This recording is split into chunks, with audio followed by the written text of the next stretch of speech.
So one thing that I've noticed over the last 9 months of doing this channel is that I'm not gonna run out of creative energy. A lot of times myself and when I talk to my friends who are musicians or even other types of visual artists, jewelry makers, uh, sometimes you tend to think that you're going to run out of ideas.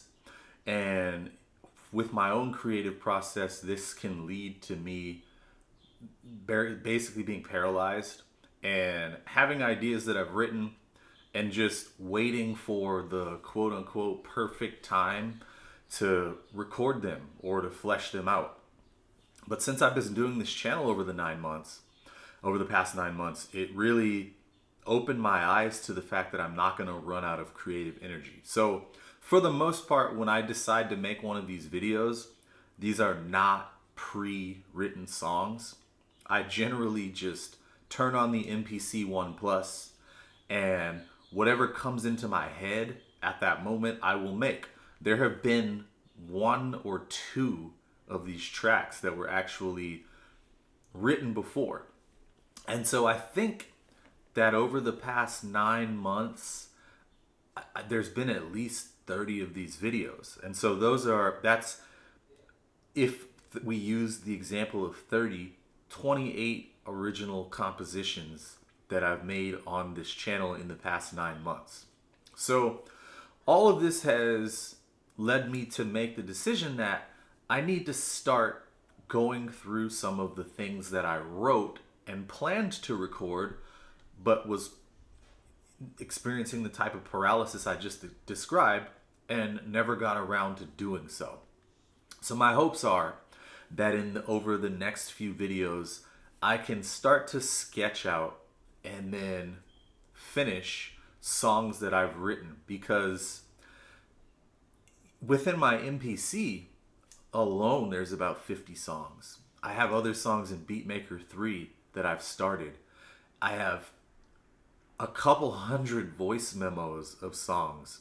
And then in my GarageBand folder, which is going to be what goes back the farthest, we're talking more than 100 unfinished projects. And so I feel like a lot of that creative energy is being wasted.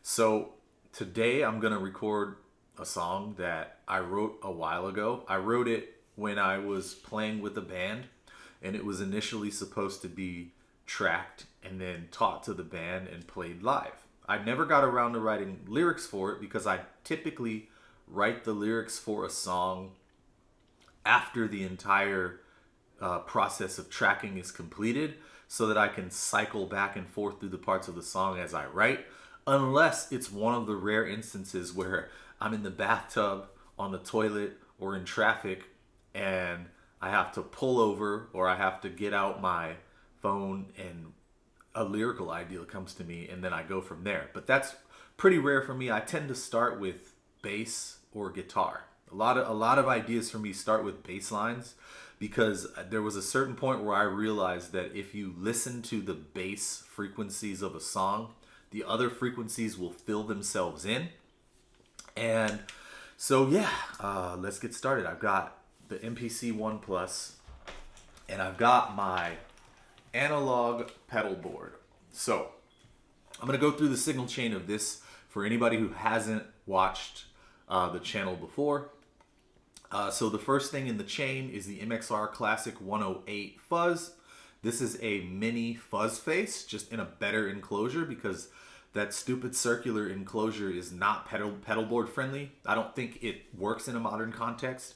You know, if you're like a crazy professional musician who's on the road and you got the big old giant case and people to carry it for you, then by all means go ahead. But for me, I like to keep everything small, tight, so that when I have a gig, I can carry my guitar, I can carry my little Quilter amp or my JC40 and this pedal board, and then I'm done with it. I don't want to be carrying a bunch of crap.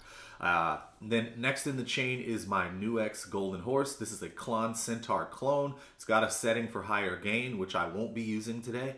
Going out of that into the Two Notes Revolt, which is a 3-channel 12AX7 powered power amp. It's got clean channel, which is a Fender Bassman based channel, sounds really good.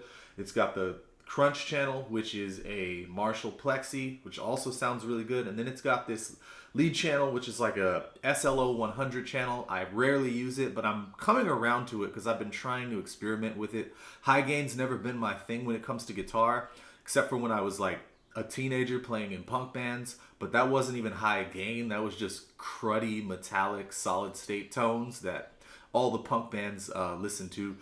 I have nostalgia for those tones, but when I listen objectively, they're crappy. This isn't that. It's just what I kind of started to associate with higher gain tones as I moved away from being into punk. So then in the effects loop of the Two Notes Revolt, there is the X5 Echo Man. This is an all analog pedal. It's a Bucket Brigade chipset based on the Electro Harmonix Memory Man. This was actually designed by the designer of the original Memory Man. And next, which I won't be using, is the only pedal on the board that's not an analog pedal, and that is the Mosky Spring Reverb. It is a digital spring reverb. It's decent. It was so cheap. That's the only reason it's on the board, for when I need reverb. It has its issues. A lot of these cheaper reverb chips, they don't, once the gain is too high, they'll start to clip, and it's digital clipping, so it sounds like garbage. But as long as you keep your gain staging in check, this is a good sounding spring reverb pedal. I'm not going to be using it today though, because the goal is to go out of this into the MPC One Plus. And probably not in this video, but maybe in a sequel to this video, I'll be going with this song once I have everything arranged the way that I want it. Because since I'm planning on fully finishing this song, you know, when you're writing a song, your verse 1 and verse 2 shouldn't be identical. There's certain things like that that you have to navigate.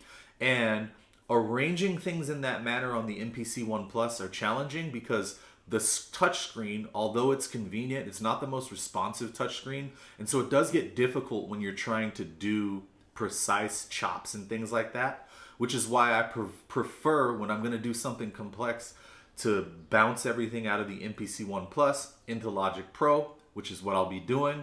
I'll be going out of the MPC One Plus once I get a rough idea of the song structure, and then into Logic Pro 10.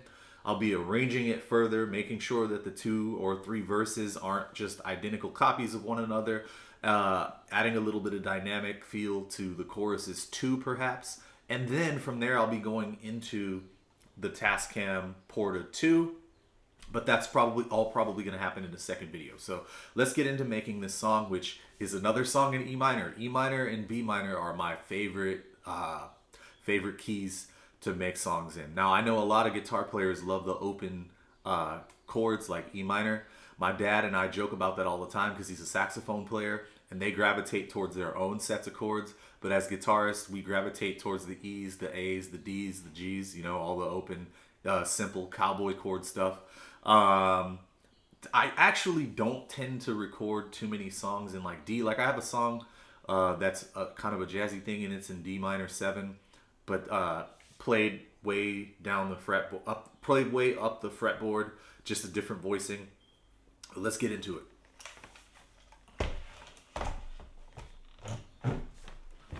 I have the MPC One opened up, and I've got a tone. It's just the Nuex Golden Horse, the Two Notes Revolt on the clean Fender Bassman channel, and the Echo Man pedal. And I've got an 8-bar sequence at 80 BPM. That's the tempo.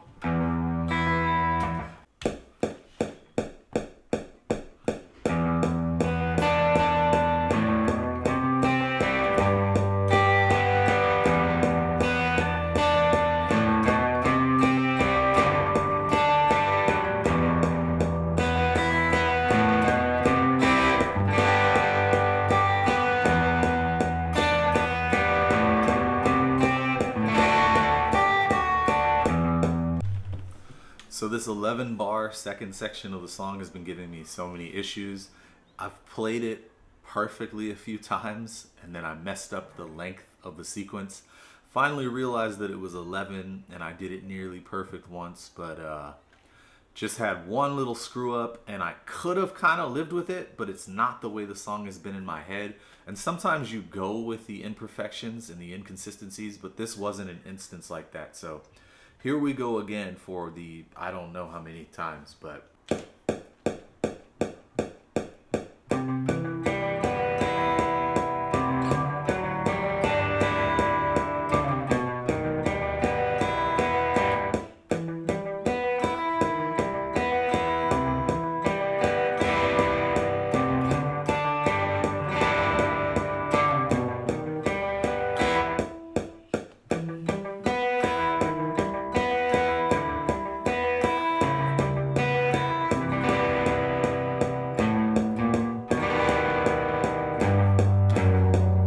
okay, got out my jazz bass.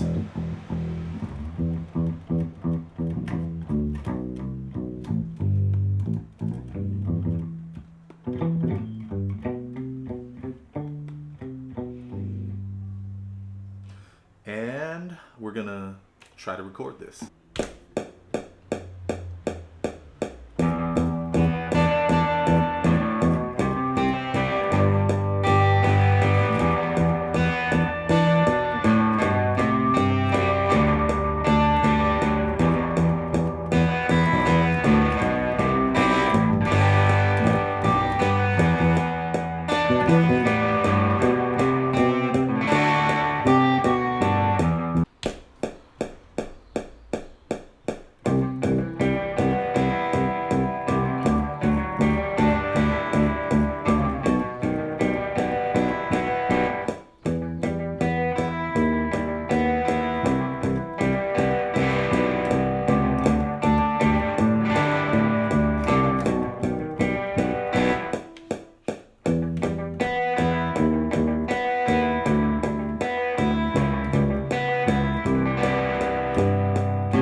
listen to both of these sequences. So it's only the guitar, the rhythm guitar that is, the bass, and the drums. And I'm gonna have to continue this in part 2 because even this took a lot of work.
So exhausted as I am, I think that came out pretty good. I don't usually take an entire day to finish, or at least to get to this point in a piece of music, but today was a little bit unique because I had to go out and skate and do all that. And then once I came home, filthy, sweaty, gotta get clean, walk the dog, have dinner.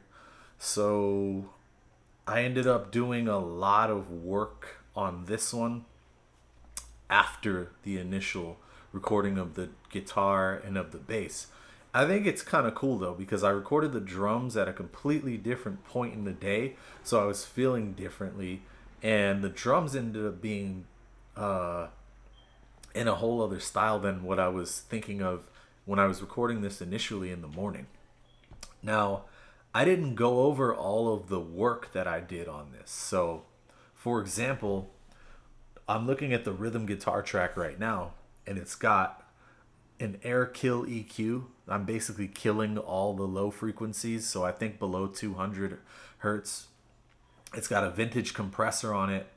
It's got a stereo width plug-in, and it's got an auto pan. And then if I go over to the bass has an air kill EQ where I'm killing everything over 2K, so 2000 hertz. And then there's also a vintage compressor there. And there's a tube drive. And I remember the settings on the tube drive. It's basically just like 10% drive and 80% saturation. It's just to give it a nice, specific sound. Because if I solo it here,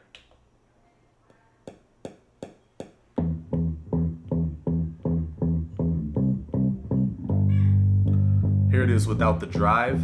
Now I'll engage the drive. So the tube drive just gave it a lot of character.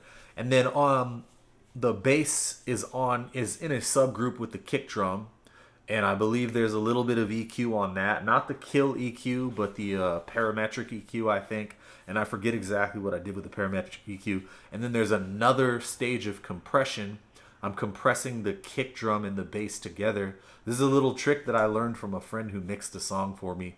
Just how to get the bass and the kick to sound good together. You compress them together, put them on a subgroup, or put them on a bus, depending on what you're using. The snare has some processing. I know I put an EQ just chopping off the low end on the snare and then adding some compression to that. And then all the cymbals are on a subgroup, and I've got just a reverb plugin on those, I believe. Or actually, there might be another killing the low frequencies and killing some of the mids, so the low mids. And then there's bongos and toms. I put them on another subgroup. They have their own compressor, and then they have their own reverb where I just added a ton of width, a little bit of ambience, just so that they sound big and full. So I did a lot of work to this, and I'm not showing it, I'm just explaining it because frankly I'm exhausted.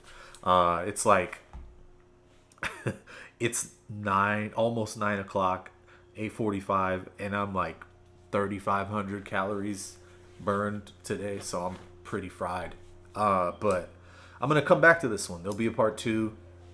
I might dump it out of the MPC One Plus and into Logic Pro 10, do some work on it, add a couple of instruments in little spots, like I said earlier, just to make the verses different from one another, and then bounce out to the Tascam, add a vocal, and be done with it. But yeah, so far it's sounding good, sounding the way I imagined this song when I wrote it, which I believe it was like 3 years ago when I wrote this. But yeah, thank you for watching. Please like and subscribe. Trying to hit that 1,000 subscriber mark.